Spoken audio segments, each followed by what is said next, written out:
And things are clashing, and people do not realize that it's actually a worldview shift that's happening. And so in my keynote and in the breakouts, and even in the white paper that I did about this, I'm referring to something that has not taken place in the world since the 17th century.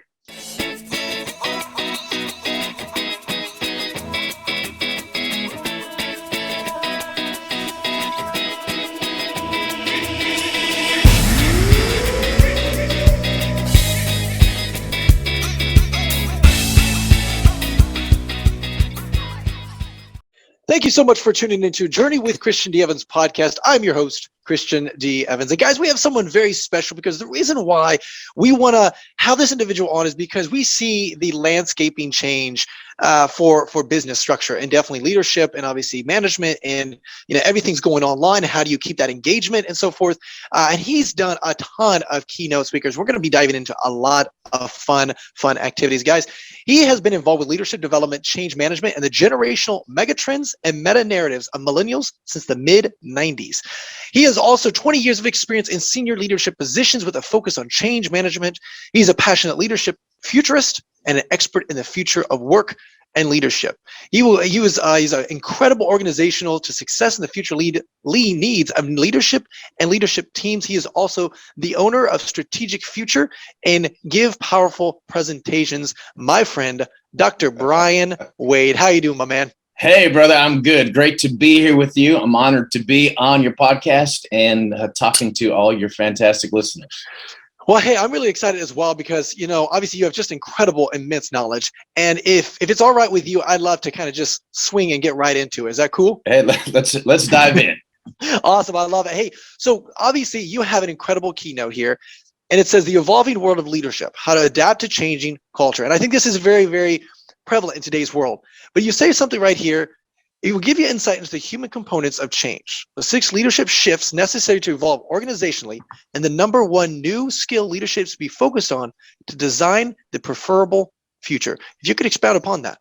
Yeah, absolutely. So, in our current world, we're having what I call it's a massive shift in worldview. So when I grew up, we didn't have all these arguments and different names for different generations, right? It was just us and the old people. Now it's boomers and Dianes and Gen X and Gen Y and Gen Z and millennials. And it's like, we don't like them. And there's websites, about people hoping boomers pass and the whole thing. I don't know if you're familiar with that one, die, boomer, die, and things are clashing, and people do not realize that it's actually a worldview shift that's happening. And so in my keynote and in the breakouts, and even in the white paper that I did about this, I'm referring to something that has not taken place in the world since the 17th century. And that's the magnitude of it. 17th century, we have the age of enlightenment, or the age of reason.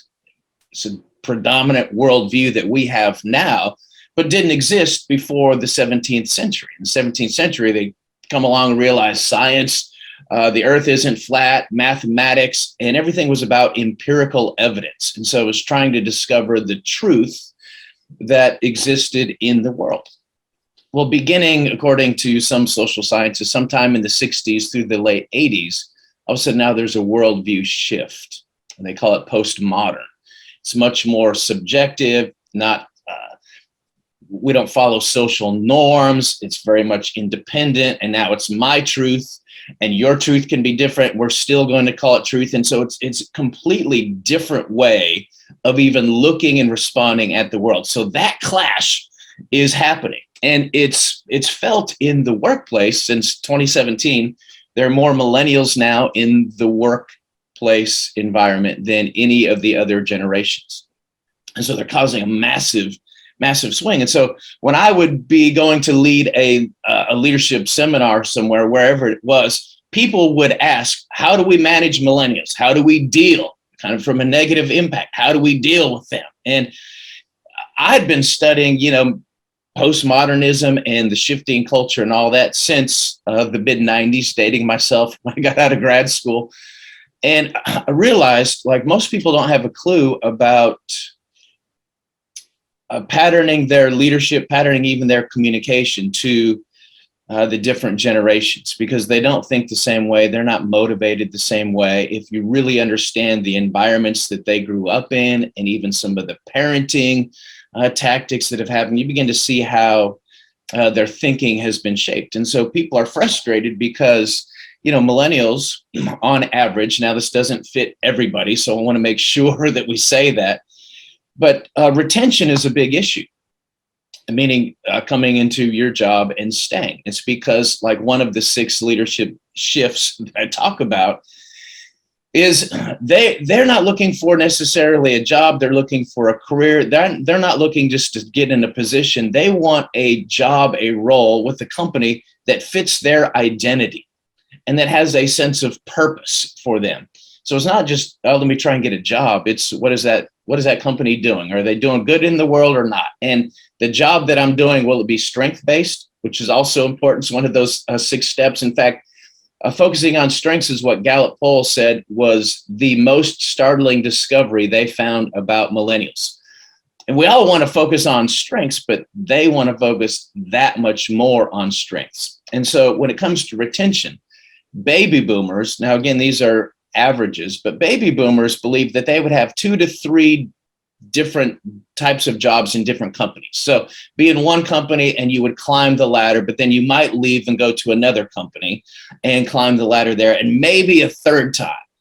Well, Generation X, my generation, we thought we'd have between like 4 and 7, and like jobs 5, 6, and 7, we accounted for a midlife crisis, which most of us are currently in.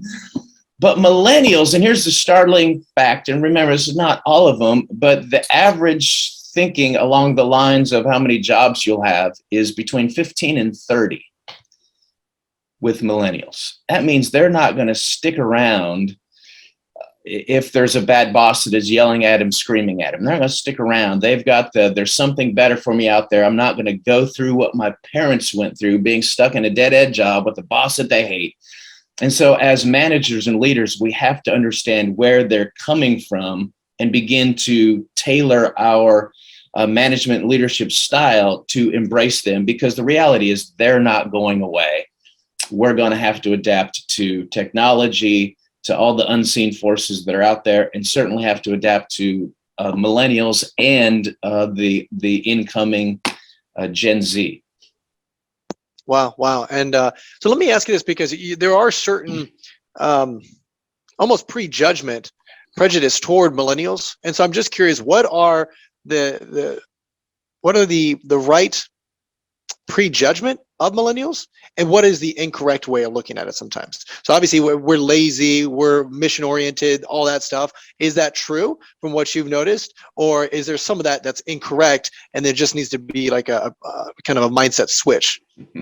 Well, I think there needs to be a mindset switch. I am actually 100% a massive proponent of everything millennials are bringing to the workforce, which is why I love it so much. And I'm absolutely pro millennial and the changes. Like you don't put up with bad bosses, people yelling and screaming at you. And I say in my seminars, we should never put up with that all along. We should have never allowed people to do that kind of behavior in the workplace ever. And so I do think that there's a shift that has to take place from some of the older generations, because we want to gripe about it and all this. And the reality is everything that my generation or boomers above me could say about millennials, the generation before us said about us. You're entitled, you're this, you're that. And there are some unique characteristics, right? Like I was just talking with my mom the other day, and she's like, man, we used to let you guys ride your bicycles all over town. And buddy, I'm telling you, we'd be 10 miles away and she wouldn't give it a thought. Well, it's a different world today. And essentially generational cohorts, they are formed by what's going on in the world. And so I think one of the things that I find that is a problem is people have, if you don't think like me, then if I'm right, that means you are then wrong. And that's the type of, I don't want to call it prejudice, but just call it misunderstanding that we have to get away from, because one worldview is not right and the others are wrong. They are what they are because of the environment, the time, the culture. it all is a factor, right? So it's not well, one half of America is right, the other half is wrong, or America in our worldview is right, and people in Europe or Africa or Asia are wrong. It's just different ways of looking at the world. And if we can understand actually that differences make us better as a leader, if I can understand that millennials and Gen Z, which are my kids, they can come in and help me, my team, and my organization be better. Why? Because they look at things differently. And so I think that it's some of us that are a little bit older that have some work to do to really understand where they're coming from. And if I understand, then I can have empathy and I can have compassion and I can work with you rather than being frustrated that you maybe not responding the way that I want you to. Well, that's very interesting. So there's a collision going on right now. And it's just like you said, it's the perspective of what's going on. And then that's what's kind of colliding. So let me ask you this now, because we know that, what are some things that as a leader, right, that you should be aware of? Like there are some things I think obviously you should compromise on, right? Maybe adjusting the way you say things or do things or whatever, right? Or the cadence of life. So what are some ways to make that adjustment, or what are some things that you should not be compromising to make sure that the business is still structurally moving forward?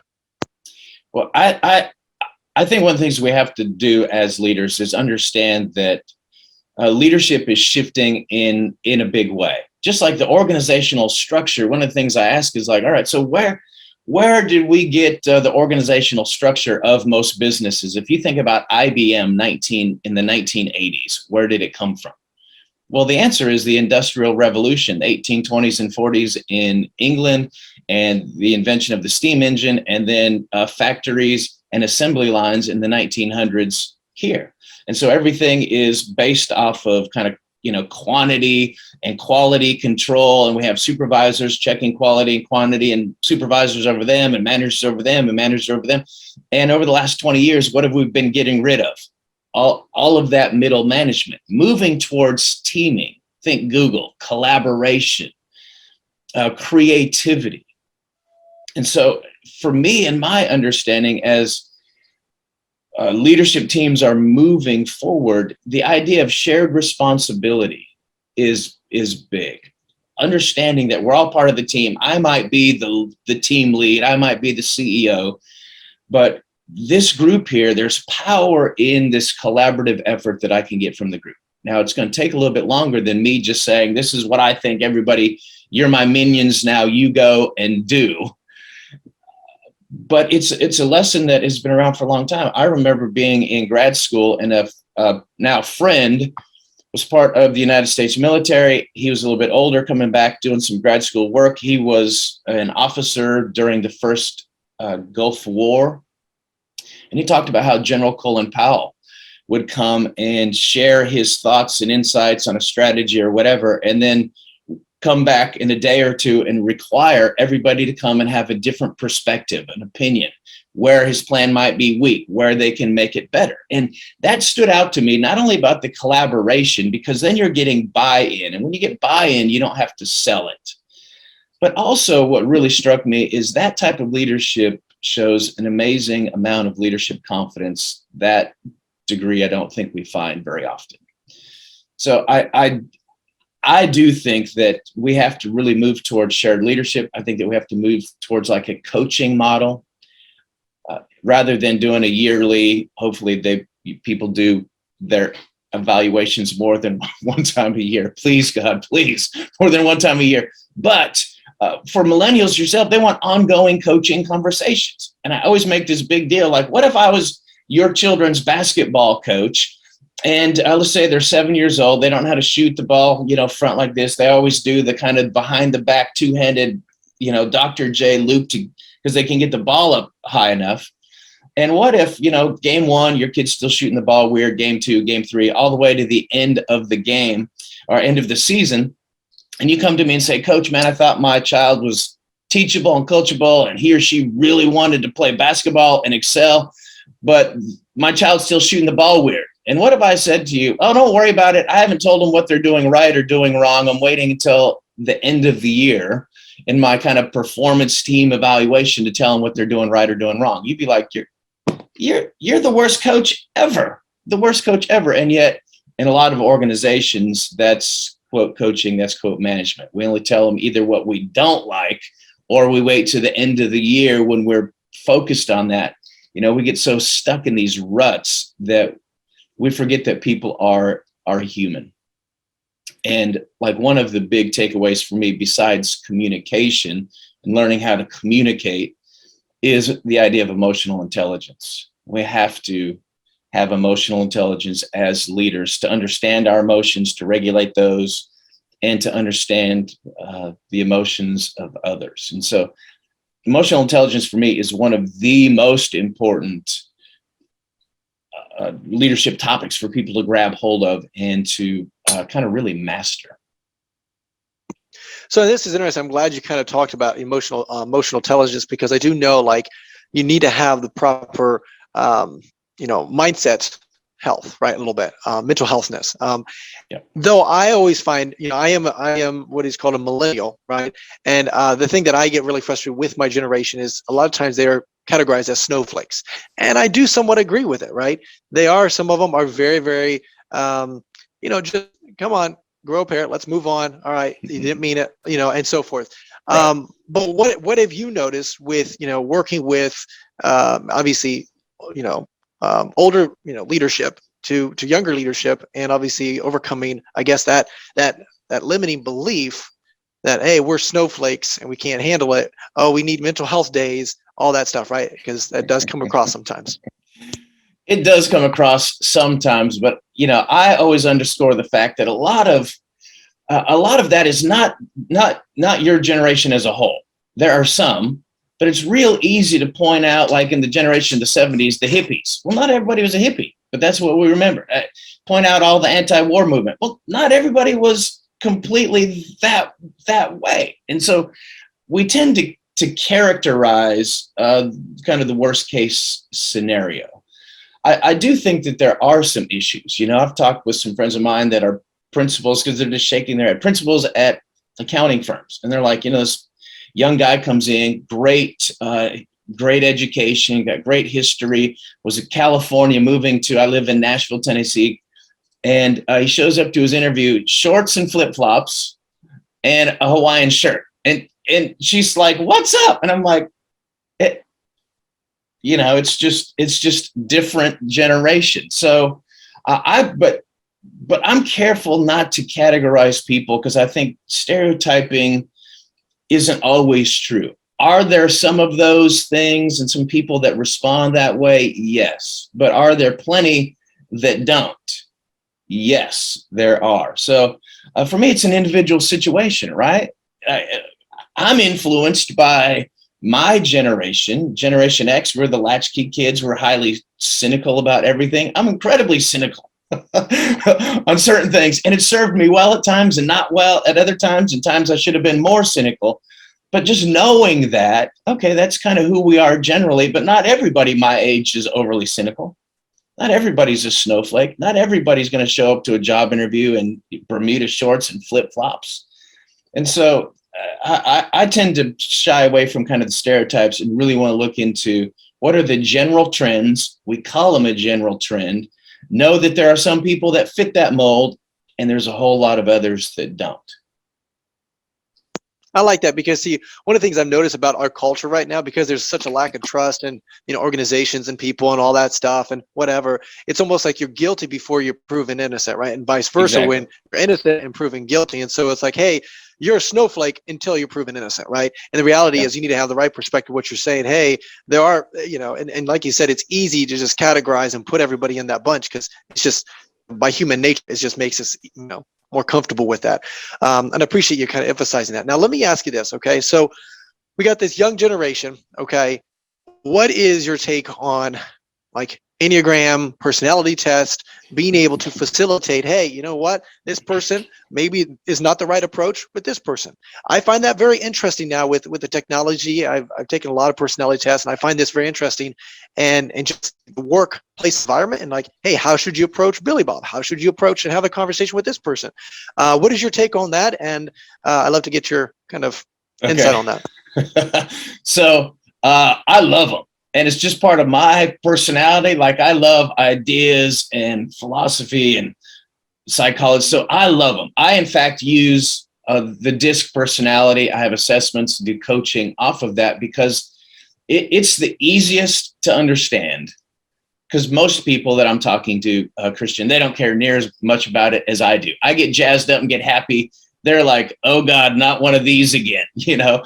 But so whether it's the Enneagram, I love the Myers-Briggs personality, and I'm a huge fan, even though it took me a long time to figure out the Enneagram, you know, because the Enneagram is it's a little different, but I'm telling you, it reads me like a book, The reason that I do the DISC personality, I do a lot of assessments. Actually, I have the DISC assessment, do motivational drivers, and then EQ. I call that my trimetric, and it gives an incredible look at somebody's emotional intelligence, what drives them, and then their personality. And it lists their natural as well as their adaptive.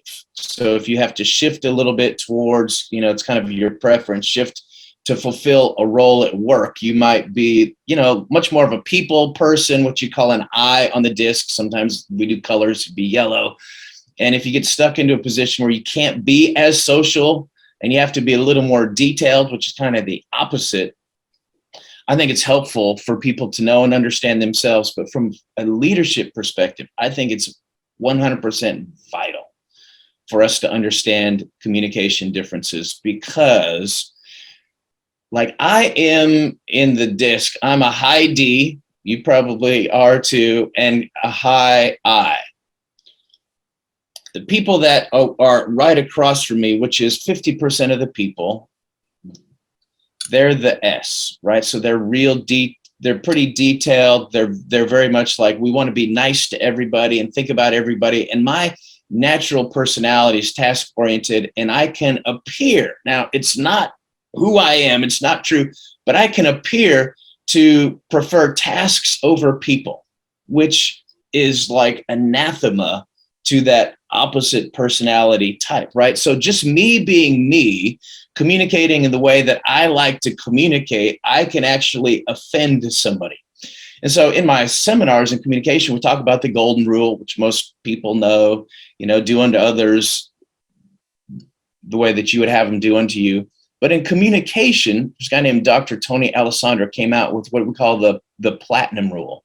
And the platinum rule is, I'll give it in that language and then explain it. That's do unto others the way that they want to be done unto. In other words, when we're thinking about adaptive leadership, I want to adapt not only to generations, but I want to adapt to those personality or behavioral styles so that I am speaking a language that you hear. So communicate in the way that you want to be communicated to.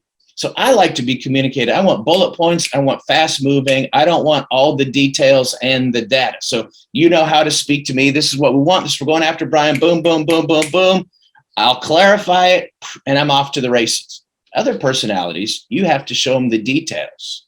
This is why. Here's all the facts. Here's all the figures. Other folks that are a little more the I, the influencer, the social, we'll want to talk and engage because they're people, tasks are second. So they want that relational connection. So I'm a huge believer in understanding generational perspectives, generational cohorts, as well as some model, whether it's the Enneagram, whether it's Myers-Briggs, whether it's the DISC. I'm a big believer in that because we have to adapt our communication to be understood. Yeah, I'm a big believer in that. And one of the things, I was working with a company and they had me take this other thing. I'm like, oh, another assessment, right? Oh gosh, okay, fine. And then it was interesting because I was working with them, but then the reason why they wanted to do that was because they had all these other individuals that also took it. And then as a strategist, I was able to identify, okay, how am I going to approach my conversation with this person? And it was basically giving me the answer of how they listen and process information. Hey, are they more analytical? Okay, wonderful. I'm going to talk about information. This person more kind of creative and visionary. Okay, I'm going to talk more stories with them. And it was interesting is how effective that became. And again, now let me ask you this, because I think this is very powerful. I think a lot of business owners that are listening right now, they've heard of that. But once you have the data and you have this, how do you as a leader facilitate growth and making sure that you're very intentional with, okay, optimizing every piece of those data points, if you will? Yeah, well, that's a great question. So one of the last companies that I did a trimetric with, because they were trying to decide which people would they promote into a leadership type of category, which is why the EQ and the motivational drivers were so important. But they had a really great idea, company based in Bloomington, Indiana, and they do landscaping and design. And they're like, during our staff times, we're going to buy colored T-shirts of the different colors, because D would be red, the I would be yellow, we have S is green, the C is blue, and just begin to work through the data points. And especially with the CEO and business owners, sat down and went over point by point how you're going to communicate with them, because they were all having, some of the employees were having some issues, and there's some wrestlings going on. And I was able to communicate with those leaders. Look, this is what this person needs.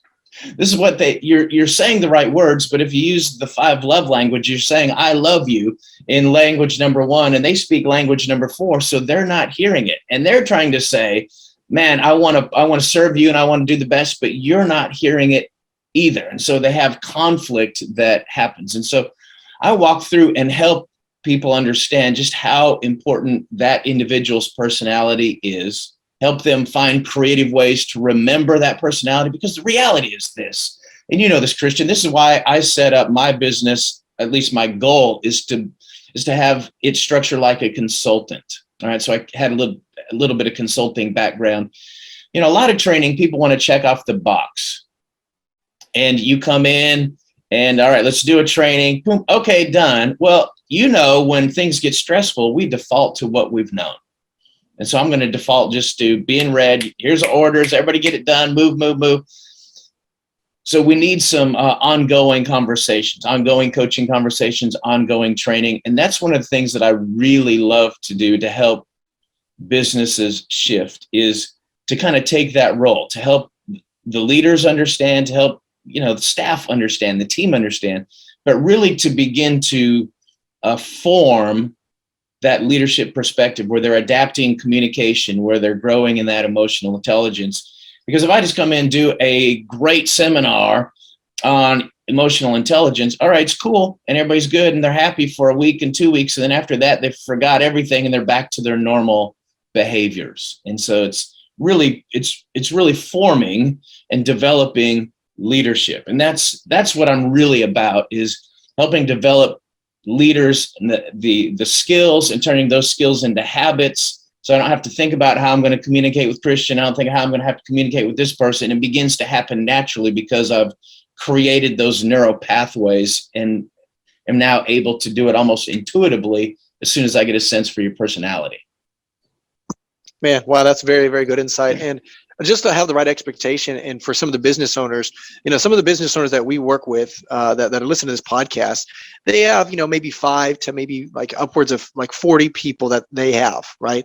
At what point, because once you get roughly around 3 to 5 million, you have a large team, right? And it's now just not moving numbers and sales, it's about moving a team in the right direction.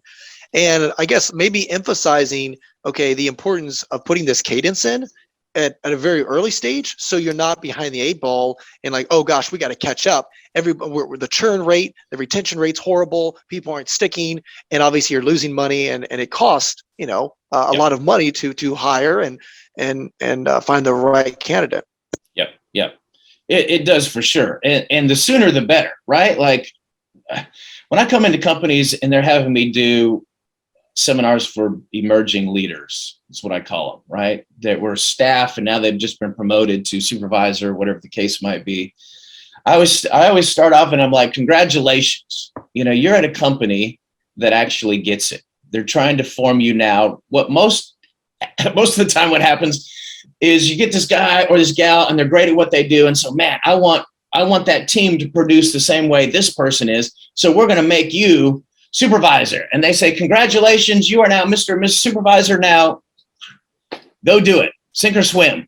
Fight the sharks on your own. Just produce in them what you do, and life is going to be good. But you and I know that what they do is one set of skills, and leadership, communicating with people, is a completely different set of skills. And so forming that into your team is going to help you with conflict. It's going to help you understand the power of teaming and synergy and momentum and all the great things that come with teaming. It's going to help you be creative.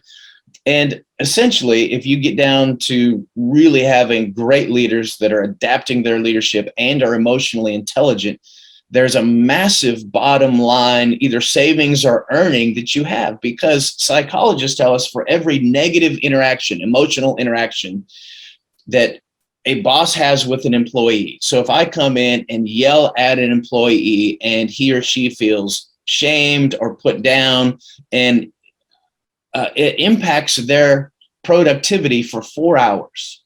For 4 hours. So where they might be 100% of their day, productivity, they might be like 30% for those 4 hours. Well, what if I come in 4 hours later, see they're not being productive, and yell at them again and scream at them again, and you're worthless and blah, blah, blah. Now I've just destroyed their whole day. I've got 30% compared to 100%. And so getting this, getting these principles in your teams, in your leaders' mind, and developing these skills is radically important. The earlier, the better. Yeah, and just to foot stomp that, just the importance, because you think about the return on investment, right? Everybody always thinks about return on ad spend, right? It's the same thing, a return on investment of each employee, right? It's like, hey, you know what? If you're not getting 100% capacity, what's the capacity of that individual? And just like you said, by tweaking that one thing, like you just saying, that could give, keep that 100% capacity and output at a high maximum, just by changing the way you adjust, that response. And I love that. I think that's brilliant. Now you're talking about adaptive, leadership, and obviously, COVID happened. Everybody went online. We're still building businesses. We have an international team. How do you keep that leadership? How do you keep that community? How do you keep that connection? And you're not in the office. You're not having fun. You're not, routing, engaging, but you're at home and you're on Zoom meetings. How do you do it, man? I know. Well, so I got Zoom weary really quick, as I think much of the world did. Early on. So I'm in Nashville, Tennessee. I have all grown kids now. The youngest just turned 20. He's at Fort Benning in Georgia. Fantastic. And I actually, the first couple of months, I loved it because I was traveling so much. Now I'm home with the kids. It was just like, I was saying to myself, I'm never going to get this again. I'm never going to have all the kids stuck in the house for this amount of time. So it was first fantastic. Second, what I started to do is I had friends all over the country, and we would meet on Tuesday evenings for just a guy time. Get your beverage or 2 or 3 of choice, and we'd hang out and talk. And so there was just that sense of community, fighting isolation. But honestly, other than the travel, I've stayed connected with people both on Zoom, because a lot of people prefer Zoom now rather than face-to-face meetings, at least early in COVID.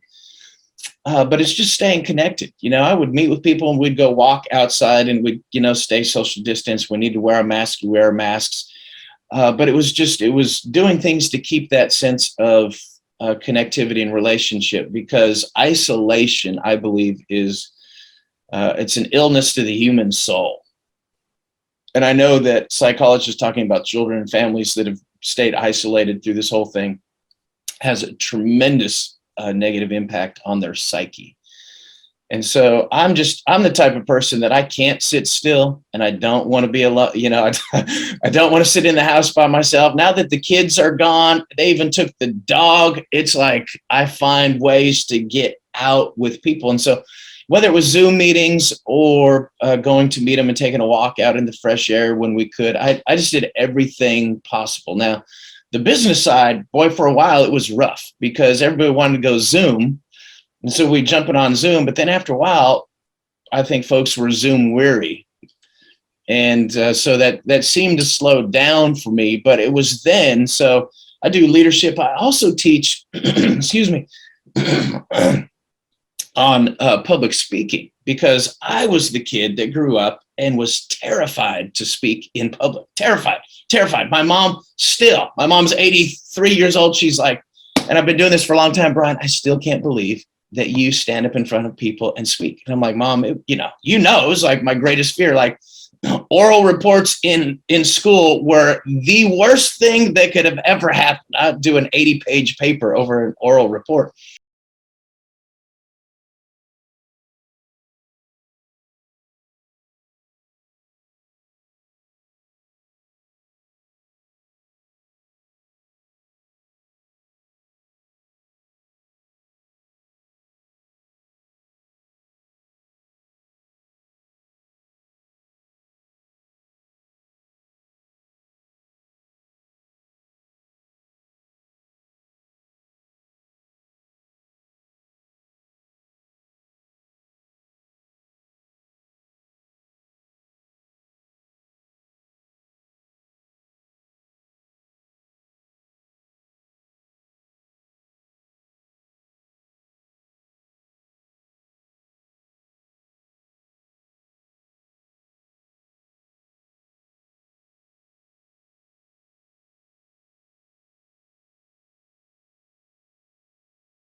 with what he's got going on. He's very, very prevalent and an expert in this industry. And, Dr. Wade, I first of all really want to thank you for just bringing such immense value to our audience, just kind of going from, obviously what the heck's going on in today's world culturally, how to obviously engage to the fullest capacity with those teams from different generations, and really maximizing the output for your team. And then as well as your story, I really just appreciate diving in and just incredible lessons. Now, before we let you go, Dr. Wade, is there any last words you'd like to share with our audience? Any last words? Yeah. So one of my favorite quotes is from T.E. Lawrence, who is better known as Lawrence of Arabia. And he has a famous quote called Dreamers of the Day. And essentially he says a lot of people dream, but they dream in the dusty recesses of their mind, and they wake to the day to find it was vanity. In other words, it was just a dream. But he said, dangerous are the people, the men, that dream during the day because they're awake to make their dreams possible. And so I just want to encourage your listeners, keep listening to you. You give incredible content to help people fulfill their dreams so that they're not just hopes, but they're becoming reality. So keep being dreamers of the day and making your dreams become possible. And guys, that is Dr. Brian Wade, and this is Journey with Christian D. Evans podcast. Until next time, remember, be uncommon if you can. Hey, stop. This is Christian D. Evans, host of Journey with Christian D. Evans podcast. And I just want to say personally, thank you for listening to our podcast. And, if you love what you're hearing right now, please, like this, share this, and show some love to our guest, and write a review, and, share this with your friend, your family, someone that truly needs it, because at the end of the day, you can make an impact in that person's life by sharing their story with that individual. And again, if you're a new guest, welcome to our community. We're so excited. We're so just honored. And secondly, if you're a returning guest, hey, we appreciate the love. Thank you. Share this with your friend and family. And guys, remember, be uncommon if you can.